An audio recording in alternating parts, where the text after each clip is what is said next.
اللہ کسی شخص کو اس کی طاقت سے زیادہ تکلیف نہیں دیتا۔ مجھے معاف کرنا خدایا، مجھ سے کچھ لوگ معاف نہیں کیے جائیں گے۔ اللہ کے چاہے بغیر کوئی مصیبت نہیں آ سکتی۔ سب سے بڑی ناشکری یہ ہے تم کھاؤ رب کا اور عبادت کرو کسی اور کی۔ کوئی بد اخلاق تمہیں تب تک نہیں ہرا سکتا جب تک تم اس کی غیبتوں میں مبتلا نہ ہو جاؤ۔ لوگوں کو عزت دو، اگر عزت نہیں دے سکتے تو بے عزت بھی نہ کرو۔ حوصلہ بلند رکھو، دکھ کے ساتھ سکھ بھی ہے۔ اگر اللہ کے کمالات دیکھنے ہیں تو انسان کو دیکھو کہ اس مٹی میں کیسے کیسے کمالات بھر دیے۔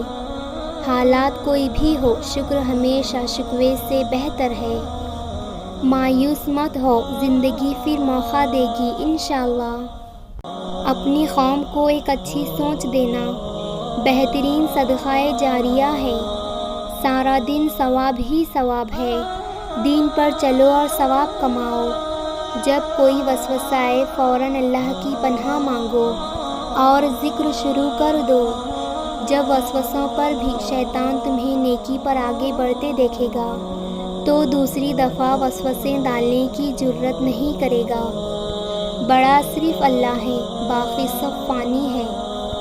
دین کی خاطر اللہ ہمیں استقامت کا پہاڑ بنائے، آمین۔ راہ حق کی تکلیفوں سے گھبراؤ نہیں۔ ایک ایک تکلیف کے پیچھے بڑے بڑے انعامات چھپے ہوئے ہیں۔ جو دنیا ہی میں مقام چاہتا ہے وہ اللہ کی راہ میں خرچ کر دے اور ماں باپ کی خدمت کرے۔ جس رب نے حضرت موسیٰ کو پانی سے اور حضرت ابراہیم کو آگ سے بچایا، وہ رب ہمیں بھی انشاءاللہ مصیبتوں سے بچائے گا۔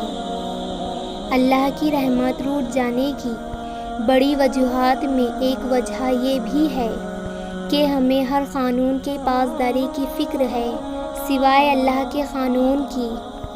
اللہ کی یاد میں رہنا دنیا کی ہر بادشاہی سے افضل ہے۔ انسان کی سب سے بڑی دولت اس کا اچھا اخلاق ہے۔ غیبت کا کفارہ یہ ہے کہ تم نے جس کی غیبت کی ہے اس کے لیے دعائیں مغفرت کرو۔ کہو اے اللہ ہماری اور اس کی مغفرت فرما۔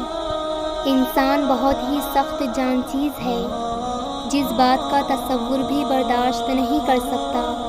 جب وہ حقیقت بن کر ٹوٹ پڑتی ہے تو چپ چاپ برداشت کر لیتا ہے۔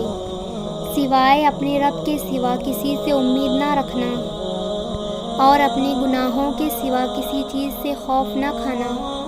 جب یقین اللہ کی ذات پر ہو تو ہر چیز کی پرواہ کرنا چھوڑ دیا کریں، کیونکہ وہ ذات کسی کو مایوس نہیں کرتی۔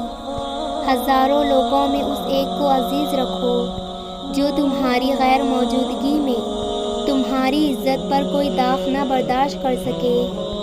اپنی سوچ کو پانی کے قطروں سے بھی زیادہ شفا رکھو، کیونکہ جس طرح قطروں سے دریا بنتا ہے اسی طرح سوچوں سے ایمان بنتا ہے۔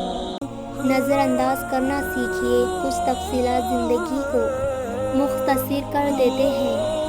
دکھ، درد، تکلیف اگر اللہ کی ناراضگی ہوتی تو یہ نبیوں کو نہ ملتی۔ یہ نعمت ہے جو اللہ کا راستہ دکھاتی ہے۔